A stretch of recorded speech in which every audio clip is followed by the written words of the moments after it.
เพราะว่าคนคือจะคนที่ว่าราคาแล้วยังอยู่ตัวตัวถึงจะแบบเอาเทียบกับทางโอเคเอาเงินพบเนี่ยเขาให้ประคำ$5,000โดยประคำส่วนอย่างนี้แล้วเมื่อทุกอย่างบนเรือประคำมันมีที่บุญใบอย่างนี้เขาแจ้งให้ได้ตรงนี้ประคำเอาคือนางที่จะได้เนื้อหาที่ในร่างของจะหาที่เอาคือเรื่องการเอาวันนี้เขาจะมาอะไรทำอะไรเงี้ยธุรกิจกันเนาะเราว่าธุรกิจกันนะฟังเดี๋ยวนี้เงินประคำนี่ไปแลกออกมาเมื่อเงิน$1,000เมื่อเงิน$1,000ฟังเงิน$1,000เมื่อเงิน$1,000คือว่าเขาให้ประคำอยู่$1,000ในปี2580เขาที่ได้ดอกเบี้ยเดือนหนึ่ง3%หรือว่าทำชุดละผมตะกี้เขาที่ได้ดอกเบี้ยคูณถูกที่สุดกัน$600ต่อเดือนคูณปีหนึ่ง12 ปีมาฮอดมือนี้ปี2016ผ่านมาได้36 ปีคูณ36 ปีเป็น$259,200บวกกับเงินเขาลงทุนไป$1,000$299,200บวกกับเสียที่ดีประมาณอยู่เกือบ$5,000ในจำนวน36 ปีเป็น$284,000ป้าคำไปหาเงินมาตรงนี้เขามอบเงินนี่คือเอามาแล้วโบราณครับโบราณเอาเท่าไหร่และตัวดีตัวอื่นมาว่าผมเจอประคำที่นี้อยู่คือตัวหลักแปดเอาว่านี้ในธุรกิจอันนี้เพราะฉะนั้นป้าเอาที่ป้าค้าไปเจ้าถ่ายนั้นนี่ได้อะไรกับยาแล้วเอาเงินมาให้เขาตัวนี้พอขั้นดีของประคำของเอาเอง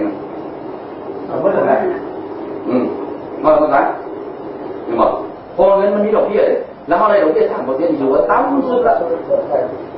หลายที่วันแล้วนั่นโดนหลักเขาเสียดอกเบี้ยเอาเลยเขาดอกแบบนี้เนาะว่าไปลูกหลานจะเป็นผู้เฝ้าอันนั้นทุกอย่างจะมีมาอันเดือดอันได้ประคำเนาะเอาอันนี้เขาบอกว่าที่ได้ประกันอะไรนี่ก็เอารถบุกอย่างป้าพระเจ้าขายรถขายได้เลยแล้วเมื่อคืนนี่ละ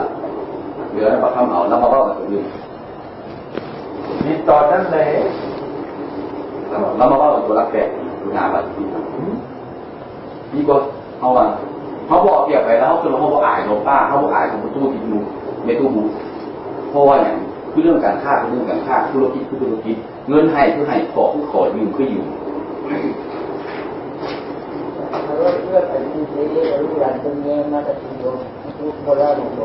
เขาไล่ตามเขาไล่ถืออะไรก็ทำไล่ถืออะไรเนี่ยทุกคนเองคนเป็นอย่างนั้นแต่ว่าคอยจะไปให้ขับลูกกับพ่อถ้าพวกไปเฝ้านี่มันมีคนเฝ้าเลยเพราะหลังจากชื่อทำลายเอกสารไปแล้วนะมันเก่าได้เขาเสียเงินนะแล้วก็นั่นจะมาได้ให้ผมโน่ไปดูเพราะว่าผ่านมาทุกฮัดเก็บเงินกระยาเราเพราะว่าเปิดเผยพอได้ดีเข้าเป็นพนักงานเอาเงินมาซื้อพนักงานกับพี่ดีมันบอกคือกับเงินของมันในตู้นี่หลักตรงนั้นจะมายึดอันนี้หลักมายึดไปแลนเอาคืนเสียเงินคืนมาได้จบเงินโคตรออกไปเด็ดคือในตู้นั้นหลักตัวนี้มายึดที่คำอยู่บุญคุณมันอะไรมันกลางอะไรบ้างครับอันนี้คือเขาเอาเข้าไปแล้วเขาทั้งก้มหน้าก้มตาไปลงไปแล้วไม่ได้เอาเงินให้เขาอีกเสียทั้งเกียรเสียทั้งเงินย้อนเราพูดจากคนเนี่ยมาจริงได้เองท่านเพราะฉะนั้นมันว่าบ่ได้เราว่าบ่ได้ท่านว่าคนที่เราทำนั้นไม่ได้ไหนบางคำท่านว่าเจ้าเป็นพนักงานหลักบ้านเมืองเขาเอาไปเข้าคุกแล้วเขาไปทำงานแล้วค่อยเลยไปทำงานเราจะบอกนั่งตำแหน่งที่อยู่เอาแบบนั้นจะเป็นนิสัยเลยทุกมือนี่เห็นบอกจะอยู่แบบธรรมทานเลยพวกเพื่อนนี่ไหนมาพาอยู่สบายมาหนีมาย้อนเฮานี่มาถึงแค่สบายคนอยู่แบบธรรมทานมาตลอดนั่นอย่างเป็นเรื่องแบบนั้นอยู่กับเราบอกเขาจะเป็นกับขายมุกขายมังมากินมันอยู่สบายแล้วประคำเห็นบอกมันเองท่านเห็นบอกประคำไม่เห็นเลยนี่มันเพื่อนพวกเป็นยังเอาทางพ่อเพื่อนประคำบอกไม่ได้คนเดียวประคำมีไรหรอกบอกเขาใจเงินสั่งมาคือบอกนั่นแหละตอนนั้นคนมาถามมา ที่จะน้องจะเรียนนะแม่จะบอกผู้ปกครอง ประคำไปไรนะเขาอะไรแรงอ้อยฟังแน่ เขาจะเอาสื่อเขาไปทำมานานแล้ว เขาจะไปสัมมนาทั้งตัว ตายครับคนบริจาค ถูกเข้าอยู่นะผมก็เลยเป็นนะ โอ้ยส่งทุนเข้าเราก็ดีแล้วนะไม่ได้นะ โบเองละเด็กที่มาออกจากทางมาเนี่ยได้มาซุดอยู่ในโบเท่าห้องเดียวนิดน้อยคุยเขาเก็บพอลูกมือกันมีรถขี่อยู่มีเงินจ่ายก็ได้รถก็เลยขี่รถหลวงดูเก่าว่าจะมีเงินซื้อนี่ย่นไปเลยแล้วทำขายขนาดว่าขายนั้นตรงนั้นได้คำได้กิโลก็ยังไม่ได้ออกมาเสื่อมเลย ขั้นโบราณอันนี้พวกเจ้าหนี้ก็ยังเขาก่อนทำทำยังจะโดน ถามต้องใช้ก่อนแล้วเป็นอย่างไรถ้าผมบอกแล้ว โอ้ยหมายว่า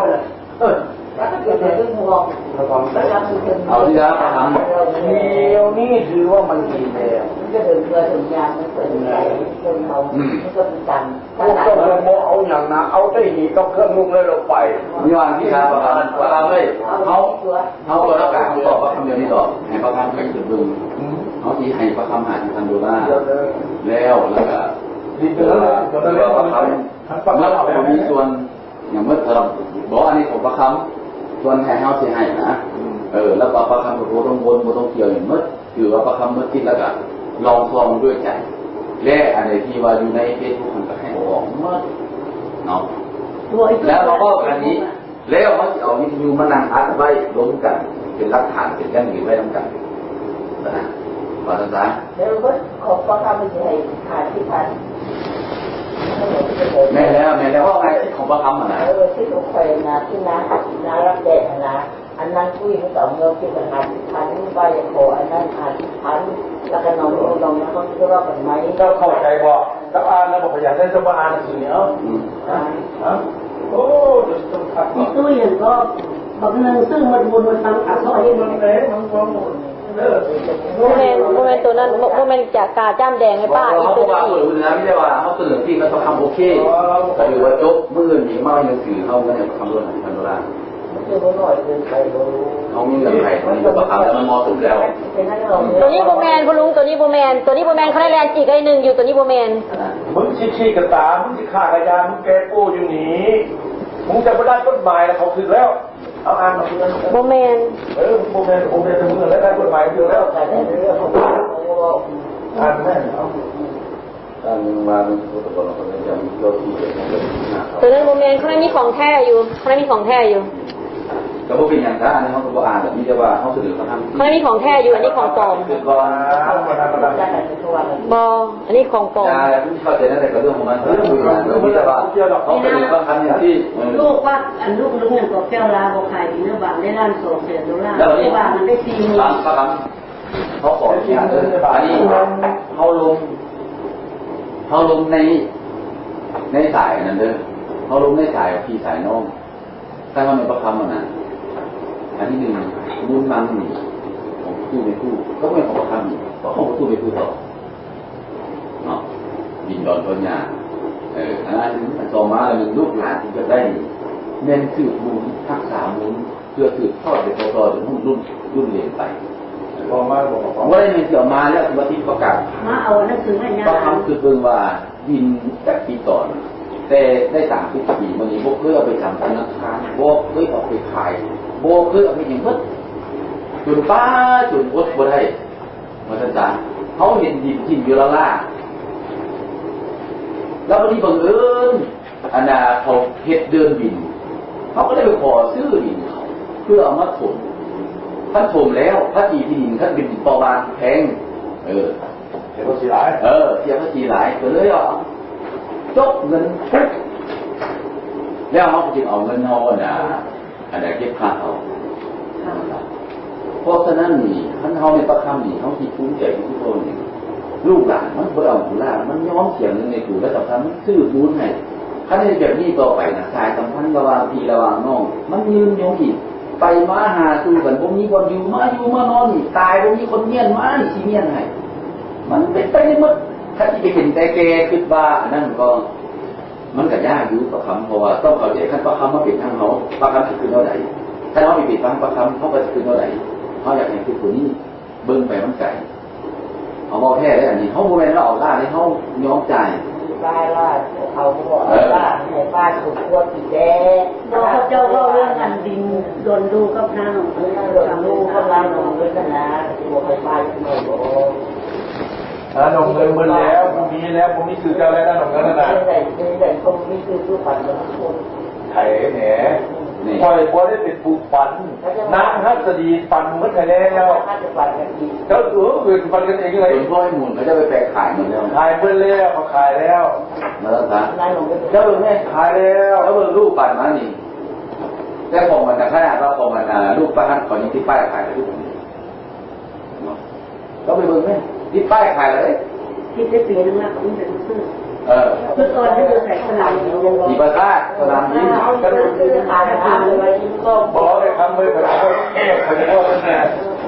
เจ้าจะได้นอกมันบอกเจ้าได้หนุ่มเงินมันบอกตอนนั้นนั่นคอยคนทั้งน้อยเจ้าฟังเสือคอยพาเจ้าไปบึงนะไปบึงกันนะเวลานั้นขั้นบัวถางวันนั้นเขาจะเอาหรือเปล่าเขาเอาคอยจำเป็นได้สร้างรุดเป็นรุดไอ้มันแก่เมื่อแล้วบอกรอบหัวทีนั้นเขารอบหัวเจ้ากับไม้ด่างมึงลาวเขาท้าใสไปบึงเจ้าไปเห็นคอยว่าท่านก็ปฏิมาก็ว่าประคำเมื่อก็กระซอยไปได้ทานลูกค้าลงม้วนแล้วก็เชยเหมือนอื่นแสดงมันจะพูดได้นะโอ้ฟังฟังกันใส่ก็แค่ฟังกัน วันนี้พ่อ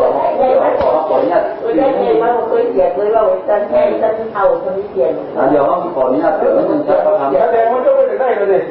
เอาเดี๋ยวทำแล้วขออนุญาตเสริมอันนึงเหมือนเมาเรื่องเงินระวังเงินสิไข่ตัวผมเมาอยู่นี้ผมขึ้นมาเป็นดินขึ้นมาเป็นเงินของดินพอเงินประคำเงินเอาแค่นี้ก็มีแจ้งครับปัจจุบันนี้มันยังหัวเรื่องหัวต่อนี้เพราะว่าดื่มบินเขามีเป็นการยอมเงินแล้วถึงสนามบินเขาว่าจริงแจ้งครับไปถามนายบ้านหรือไปถามเรื่องมัน เราไปเอาอะไรล้อบ้านเมืองใส่คนขยายออกแล้วเราได้อันนี้ คันที่ว่าเขาเอาเมดเพราะฉะนั้นเขาเอาเมดเอาล่าก็คือว่าตัวนี้เขาก็เสียทิ้งไปแล้วล่า หมูเมาหนึ่งสี่สองแล้วเมื่อวานเนี่ยเจ้าก็ให้ป้าถึงสีแดงขอน้ำลูกน้ำหลานแล้วอันที่ทำไปเรื่องอาทิตย์การการทำ เขาไปลงน้ำมันอันนั้นนะอันนั้นเรื่องไหนเรื่องนั้นแต่ขนาดตัวรักแปดนะอันน่ะตัวส่วนของสารโคตรนาเดียวเองนะสุดท้ายแล้วเขาลอกม้วนเนี่ยเขามาประมาณเกือบแผ่นหนึ่งเขากระโดดได้สุดเพราะว่าอย่างข้างนึงจะเป็นลูกพัดข้างนึงจะเป็นลูกก็พัดอันนี้นะป้าเคยไปได้ยังมากับไปเฮ็ดในเฮ็ดร้านนอนซึ่งหันต้นบักหามุงหาเนี่ยอันนี้ประคำตัวแบกมูลนั่นบ้องแจ้งว่านะอันน่ะลุงมันเนี่ยก็ป้าเนี่ยก็ป้าหันก็แบงแล้วประคำมันได้นะอันตัวแข้งทางหันเนาะ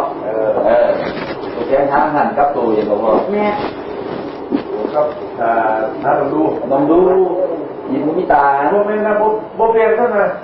แล้วโมเมนต์นี่เราลองดูนะแล้วเอาชื่อพ่อน้องใส่รถแล้วชื่อพ่อใส่รถนะเพราะว่าอย่างนี้เพราะว่าผมโลกมันพวกจะได้หลายรับมาหักเลยแล้วก็จะเอาดีวะถ้าคนนำนองนั้นรถใช้รถไปเลยครับเอาประคำก็ไปพิจารณาว่าเอาเรื่องไม่เอาเรื่องนั้นนะลูกหลานนี่มีเงินเจ้าเป็นคนเฝ้า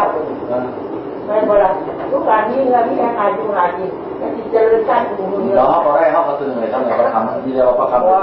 บางคอยเพราะว่าอันที่เขาไปได้เป็นใส่ไว้ได้เอาไปย้ำอันเดียวอันที่กระไรอันใส่กระไรอันเดียวแล้วหาชิปมูลมรดกของงานอะท่อยนะก็คือว่าเขาเจ้าของบอกว่าอย่างไรบอกหนังสือนั่นบอกเอาเขาในแลนด์ญาติก็เราอยู่เงินไอ้น้องแล้วหลังจากนั้นจะไม่เห็นหนังสือตัวใหม่ตัวที่จ่ายเงินมือนั่นเป็นตัวหนังสืออีกตัวหนึ่งเขาได้มีคอปปี้ไปเรียบร้อยเบอร์ทุกใบ